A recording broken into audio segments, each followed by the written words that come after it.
What's going on, everybody? Last time we worked on this one, the 2014 Dodge Charger V6. Today, we're going to be changing the lights out in this 2013 V8 5.7-liter Hemi engine. The lights that we're going to use are stock Xeon D3S. It is the stock lights that came with the car, and that's what I go with. Here we go. How's everybody doing? Another hot day in Texas, but hey, it's the South. That's the way it goes down here. It gets hot. But anyway, we're working on a 2013 Dodge Charger RT Hemi, as I stated earlier. Last time we worked on the 2014 V6 Dodge Charger. If you are the one that's going to do the work on the vehicle, yourself personally, make sure you do your research, make sure you study, make sure you understand what's going on. Don't just rush. Be patient. Be patient. It is your vehicle. For me personally, I leave my vehicle stock. In the long run, leaving the vehicle stock is the best way to go.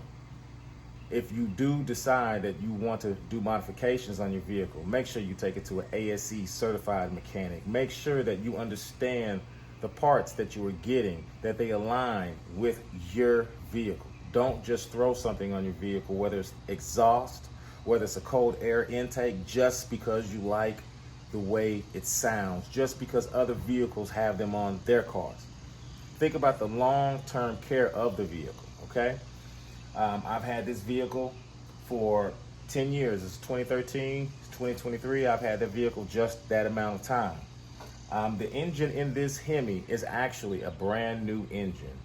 0 miles were on the engine. The transmission is a replaced transmission as well.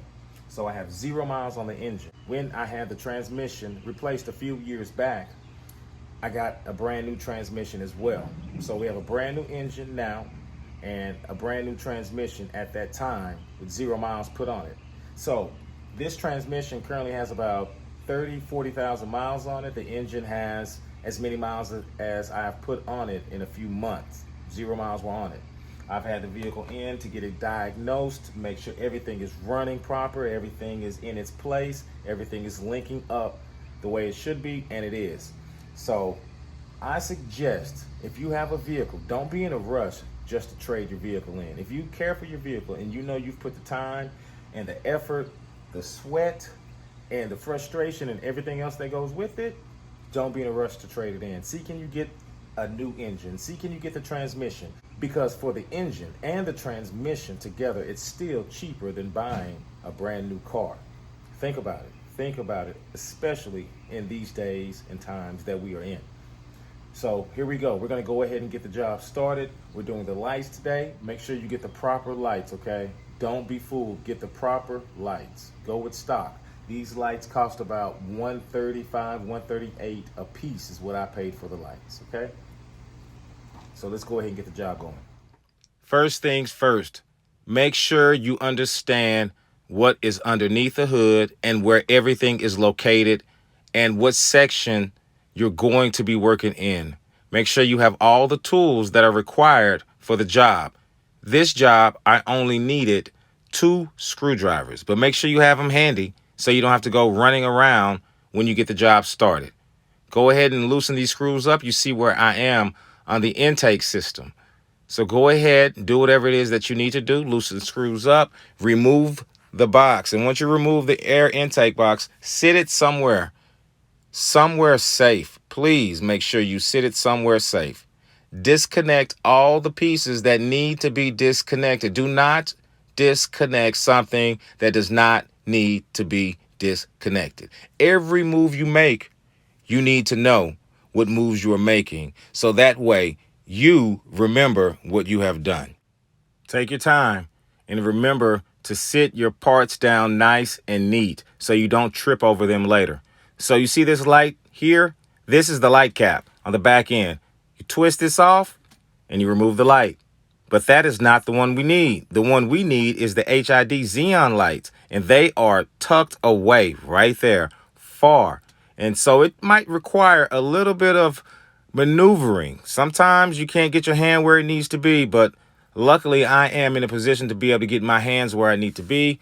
I twist it, twist off the cap, and then we're able to get to the source. We're able to get to the light bulb that needs to be removed. All right, phase one, finding out where the light bulb is and disconnecting the light bulb is where we are. Make sure that you take your time. Make sure you take your time. You paid over $100 for this light bulb. Find out where the connective pieces are. Be gentle. Remove the connective pieces. Remove the old light bulb. Get your new bulb. Make sure you take a look at it. And this is the back of the bulb right here that I'm putting in, the new bulb. Looks good, looks pristine. Now, be patient when you are putting these bulbs in because there is a smaller socket that this bulb has to slide through. You can't just put that bulb in there because you will break the bulb, and you do not want to break the bulb when you've spent all this money. So be patient. Know what you are doing. Take your time. Replace the bulb. Be patient. Feel it. Now, as we go to the other side, we see the same thing. The job is not as difficult as it seems. Now, seeing what the dealer was willing to charge me for this, I think this was well worth it. And I think you can get this job done yourself. Save some money. It is well worth it. Now, this black socket was around the bulb, so I must put this back around. It was around both bulbs. I didn't show you on the first one, but I'm showing you now. So you have it all together. Good to go. Put the bulb in, crank the car up, go cruising on town tonight. Subscribe for more.